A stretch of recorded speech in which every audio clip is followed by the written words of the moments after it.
ఇప్పుడు ఢిల్లీలో మహాకూటమి గెలవకపోతుంది. మహాకూటమి అంటే నరేంద్ర మోడీ గారు మళ్ళీ అధికారంలోకి వస్తారు. కాంగ్రెస్ రాదు. ఎందుకంటే కాంగ్రెస్ మనకు ఎన్ని పోటీ పొడిచింది. పచ్చాకవాదాలో పచ్చాక తెలంగాణ పోరులో ఆంధ్రాని తెలంగాణ ఎడదీసింది కాబట్టి అక్కడతో ఆ గాలికి వాన కొట్టుకుపోయింది. అది కాంగ్రెస్ నామరూపాలు లేకుండా ఎక్కడ కొన్ని చోట్లకి వెళ్తుంది. మొక్కు ఉన్నా కూడా అక్కడక్కడ సింపతి ఉన్నా కూడా ఏదో పార్టీ మీద అభిమానం కాకపోయినా అక్కడ నిలబడిన వ్యక్తుల మీద అభిమానంతో జనం ఓటేస్తారు. అంచేత మీరు పగటకాలకు అనొద్దు. నరేంద్ర మోడీ గారు గెలుస్తారు. భారీ మెజార్టీతో, బంపర్ హిట్తో, బ్లాక్ బస్టర్తో ముందుకి సాగుతారు.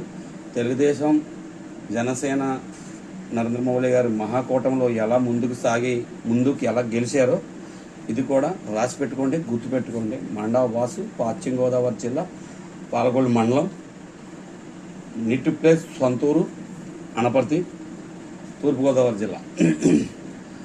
మరి కొంచెం నిజానే మాట్లాడుకోవాలి కదా.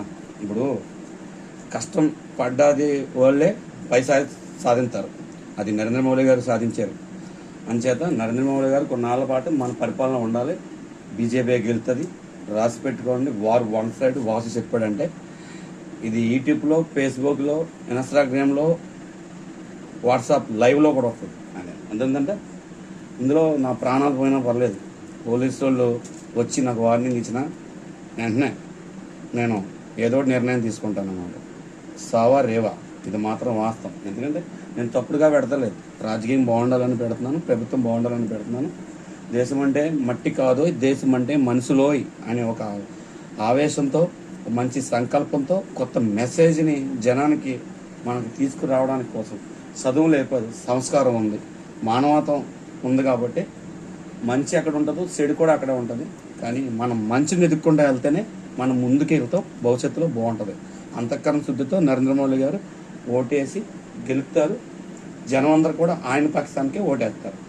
ఇది మాత్రం నిజం. అది మా పవన్ కళ్యాణ్ గారు ఒక అణుబాంబు, నరేంద్ర మోడీ గారు ఒక యుద్ధ నౌక, మన నారా చంద్రబాబు నాయుడు గారు ఒక సముద్రం, అలాగే నారా లోకేష్ గారు కూడా ఒక ఎగ్గ పెరంగి, అంటే జనం కోసం పనిచేసే వ్యక్తులు.